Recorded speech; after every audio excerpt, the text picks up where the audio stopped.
Romantic कहानी। भाभी गर्मी की शाम थी। आरव अपने कमरे की खिड़की से बाहर देख रहा था, तभी सामने वाली छत पर नैना भाभी आई। उनके खुले बाल हवा में उड़ रहे थे और हाथ में चाय का कप था। इतनी देर तक जाग रहे हो? नैना ने मुस्कुराकर पूछा। आरव हल्का सा हंसा। नींद ही नहीं आ रही थी। नैना उसकी बचपन की दोस्त भी थी और अब रिश्ते में भाभी। दोनों के बीच हमेशा अपनापन था, लेकिन पिछले कुछ महीनों में उनकी बातें कुछ ज्यादा गहरी होने लगी थी। हर छोटी बात पर एक दूसरे को ढूंढ लेना। शायद दोनों समझते थे कि दिल में कुछ बदल रहा है। उस रात बारिश शुरू हो गई। नैना छत से नीचे जाने लगी, तभी उनका दुपट्टा हवा में उलझ गया। आरव दौड़कर मदद करने पहुंचा। दोनों बहुत करीब खड़े थे। बारिश की बूंदें चेहरे पर गिर रही थी और कुछ पल के लिए दोनों चुप हो गए। तुम्हारे साथ अजीब सुकून मिलता है, नैना ने धीमे से कहा। आरव ने उनकी आंखों में देखा। शायद इसलिए क्योंकि मैं आपको हमेशा खुश देखना चाहता हूं। नैना मुस्कुराई, लेकिन उस मुस्कान में हल्की उदासी थी। कुछ रिश्ते बस महसूस किए जाते हैं, उन्हें नाम नहीं दिया जा सकता। बारिश तेज हो गई। दोनों नीचे आ गए, लेकिन उस शाम की बात उनके दिलों में रह गई। उसके बाद भी वे वैसे ही मिलते रहे। चाय, बातें, हंसी, लेकिन अब हर पल में एक अनकहा एहसास था जिसे दोनों समझते थे पर कभी लांघना नहीं चाहते थे। कभी कभी सबसे खूबसूरत प्रेम कहानियां वही होती हैं जो अधूरी रहकर भी दिल में हमेशा जिंदा रहती हैं। रात के करीब 11 बजे थे। पूरे घर में सन्नाटा था। सिर्फ रसोई से बर्तनों की हल्की आवाज आ रही थी। कबीर पानी पीने नीचे आया तो देखा सिया भाभी अकेले बैठी खिड़की से बाहर बारिश देख रही थी। आप सोई नहीं अभी तक? कबीर ने पूछा। सिया ने हल्की मुस्कान दी। नींद नहीं आ रही थी। बारिश में पुरानी बातें याद आ जाती हैं। कबीर उनके सामने कुर्सी खींचकर बैठ गया। दोनों कुछ देर चुप रहे। बाहर बारिश की बूंदें और अंदर धीमी रोशनी। माहौल में एक अजीब सा सुकून था। तुम बदल गए हो, सिया ने अचानक कह। कैसे? पहले बहुत शरारती थे, अब बातें दिल से करते हो। कबीर हंस पड़ा। कुछ लोग इंसान को बड़ा बना देते हैं। सिया ने उसकी तरफ देखा, फिर नजरें झुका लीं। और अगर वही लोग दूर हो जाएं तो? कबीर कुछ पल चुप रहा, फिर धीरे से बोला। कुछ रिश्ते दूर होकर भी दिल से नहीं जाते। सिया की आंखों में हल्की नमी थी। उन्होंने बात बदलने के लिए चाय बनाने की कोशिश की, लेकिन कप उठाते वक्त उनका हाथ कांप गया। कबीर ने तुरंत उनका हाथ थाम लिए। दोनों की नजरें मिली। उस पल में ना कोई गलत इरादा था, ना कोई वादा, बस दो अकेले दिल थे जो एक दूसरे की खामोशी समझते थे। सिया ने धीरे से अपना हाथ छुड़ाया और मुस्कुराई। चलो, बहुत रात हो गई। कबीर वापस अपने कमरे में चला गया, लेकिन उस रात उसे पहली बार एहसास हुआ कि कुछ रिश्ते जितने करीब होते हैं उतने ही संभाल कर जीने पड़ते हैं। सर्दियों की हल्की सुबह थी। घर के बाकी लोग शादी में गए हुए थे और पूरे घर में सिर्फ विवान और रिया भाभी थे। रिया बालकनी में बैठी धूप सेक रही थी। हाथ में किताब थी, लेकिन ध्यान कहीं और था। विवान चुपचाप उनके पास आकर बैठ गया। इतना क्या सोच रही हैं? उसने पूछा। रिया मुस्कुराई। कभी कभी लगता है जिंदगी बहुत जल्दी बदल जाती है, हर बदलाव बुरा नहीं होता, विवान ने धीरे से कहा। रिया ने उसकी तरफ देखा। और कुछ बदलाव ऐसे होते हैं जिनसे डर लगता है। हवा का झोंका आया और रिया के बाल चेहरे पर आ गए। विवान ने बिना सोचे उनके बाल हटाए। दोनों अचानक चुप हो गए। वो पल छोटा था, मगर दिल की धड़कनें तेज कर गया। तुम्हें पता है, रिया ने धीरे से कहा, तुम्हारे साथ बात करके मन हल्का हो जाता है। विवान ने मुस्कुराकर जवाब दिया, क्योंकि मैं आपकी हर बात सुनना चाहता हूँ। रिया की आंखों में एक अलग चमक थी, शायद अपनापन, शायद कुछ और, लेकिन दोनों जानते थे कि कुछ एहसास सिर्फ महसूस किए जाते हैं।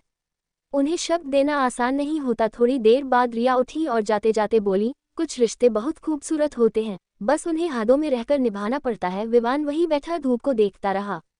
उसे समझ आ गया था कि मोहब्बत हमेशा पाने का नाम नहीं होती, कभी कभी सिर्फ किसी की खुशी बन जाना भी प्यार होता है। शाम ढल चुकी थी। घर की छत पर हल्की पीली लाइट जल रही थी। नीचे सब लोग रिश्तेदारों में व्यस्त थे, लेकिन अंश अकेला छत पर खड़ा आसमान देख रहा था। तभी पीछे से मेघा भाभी की आवाज आई, इतने चुप क्यों हो आज? अंश मुस्कुराया, बस कभी कभी खुद से बातें करने का मन करता है। मेघा उसके पास आकर रेलिंग से टिक गई। हवा में उनकी खुशबू घुल गई थी। कुछ पल दोनों बिना कुछ बोले शहर की रोशनियां देखते रहे। तुम्हें पता है, मेघा ने धीरे से कहा, तुम बाकी सबसे अलग हो। अच्छा, वो कैसे? क्योंकि तुम सुन लेते हो, बिना जज किए। अंश ने उनकी तरफ देखा। उनकी आंखों में थकान भी थी और अपनापन भी। उसने हल्के से पूछा, आप खुश तो हैं ना? मेघा ने जवाब देने से पहले लंबी सांस ली। हर इंसान के अंदर कुछ अधूरी बातें होती हैं जिन्हें वो किसी से नहीं कह पाता। अंश ने पहली बार महसूस किया कि मेघा सिर्फ हंसने वाली भाभी नहीं थी, बल्कि एक ऐसा दिल भी थी जो समझे जाने की तलाश में था। हवा थोड़ी तेज हुई।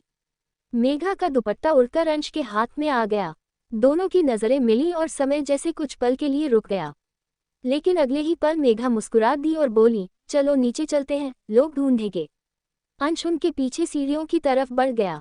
उस रात उसे एहसास हुआ कि कुछ रिश्ते बहुत करीब होकर भी सिर्फ एहसास बने रहते हैं, और शायद उनकी खूबसूरती इसी में होती है कि वे मर्यादा में रहकर भी दिल को छू जाते हैं। अगले हफ्ते की दोपहर थी। पूरा घर शादी की तैयारियों में व्यस्त था, लेकिन आदित्य और शिवानी भाभी बगीचे में छिपकर चाय पी रहे थे। तुम हमेशा इतनी जल्दी कैसे तैयार हो जाती हो? आदित्य ने हल्के हंसते हुए पूछा। शिवानी ने उसकी तरफ देखा और मुस्कुरा दी। क्योंकि मुझे पता है कि मैं तुम्हें देर तक इंतजार नहीं करवा सकती। आदित्य को हंसी रोकनी पड़ी। कुछ पल दोनों बस एक दूसरे को देखते रहे। हवा में फूलों की खुशबू थी और बच्चों की हंसी दूर से आती रही। तुम्हें पता है, शिवानी ने धीरे से कहा, कभी कभी लगता है कि हमारी बातें सिर्फ हमें ही समझ में आती हैं, शायद इसलिए कि कुछ एहसास सिर्फ महसूस किए जाते हैं, उन्हें शब्दों में बांधना मुश्किल होता है। आदित्य ने जवाब दिया। शिवानी की आंखों में हल्की नमी थी, लेकिन मुस्कान में गर्माहट थी। उन्होंने धीरे से कहा, कुछ रिश्ते दिल से निभाए जाते हैं और यही उन्हें खास बनाता है। आदित्य ने सहमति में सिर हिलाया। उस दिन दोनों ने महसूस किया कि प्यार हमेशा दिखाने की जरूरत नहीं होती। कभी कभी सिर्फ साथ रहना, समझना और छोटी छोटी खुशियों को साझा करना ही सबसे बड़ा प्यार होता है। रात का समय था। पूरा घर सो चुका था, लेकिन आरव अपने कमरे की खिड़की से बाहर देख रहा था। तभी उसे बगीचे की तरफ हल्की रोशनी और कोई हलचल दिखाई दी। वो चुपचाप बगीचे में गया और देखा, नेहा भाभी फूलों के बीच बैठी, चांदनी में उनके चेहरे पर हल्की मुस्कान थी। तुम यहाँ?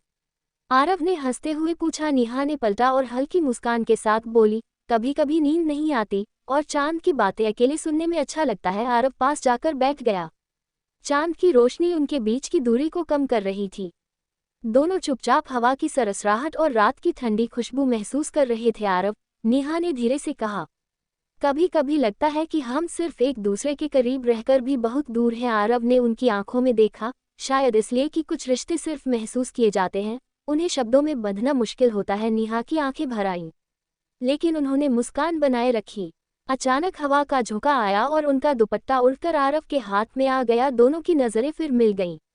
उस पल में कोई शब्द नहीं, बस एक एहसास था, एक ऐसा एहसास जो रोमांच और अपनापन दोनों से भरा था। चलो, नेहा ने धीरे से कहा, जागते जागते ये पल भी अधूरा न रह जाए। आरव ने सिर हिलाया और दोनों धीरे धीरे घर की ओर लौटे। लेकिन उस रात की चांदनी और खामोशी उनके दिलों में हमेशा रह गई। कुछ हफ्तों बाद मौसम हल्का बरसाती था। पूरे मोहल्ले में बारिश की बूंदें टपक रही थीं और घर के भीतर शादी की हलचल थम चुकी थी। अर्जुन अपनी किताब पढ़ रहा था, लेकिन उसका ध्यान बार बार प्रिया भाभी पर जा रहा था, जो रसोई से चाय लेकर आए। इतनी देर तक किताब में खोए हुए थे? प्रिया ने हल्की मुस्कान के साथ पूछा। अर्जुन ने सिर हिलाया।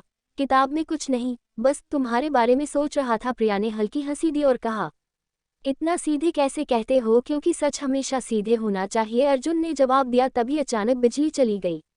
घर में अंधेरा फैल गया। दोनों ने एक दूसरे की ओर देखा। अर्जुन ने अपनी मोबाइल की रोशनी जलाए और प्रिया के हाथ में धीरे से थमा दी। ये अंधेरा लगता है हमारी बातें भी और करीब ला रहा है, प्रिया ने धीरे कहा। अर्जुन मुस्कुराया और कहा, शायद यही पल हैं जो हमेशा याद रह जाते हैं। बारिश की बूंदें खिड़की पर पड़ रही थी। दोनों खड़े रहे, चाय के कप हाथ में, और खामोशी में एक दूसरे की नजरों में खुद को ढूंढते रहे। उस पल कोई शब्द जरूरी नहीं थे, बस एहसास इतना गहरा था कि दोनों जानते थे, कुछ रिश्ते सिर्फ दिल से जुड़े होते हैं और वही सबसे खूबसूरत होते हैं। अर्जुन ने धीरे से प्रिया का हाथ पकड़ा। प्रिया ने उसकी तरफ देखा और मुस्कुराकर सिर हिलाया। और इस तरह बारिश की रात में दो दिल जो कभी सिर्फ अपनापन समझते थे, एक अनकहे प्यार को महसूस कर गए। कुछ दिनों बाद मोहल्ले में हल्की धूप खिली थी। घर की छत पर सब लोग शादी की तैयारियों में व्यस्त थे।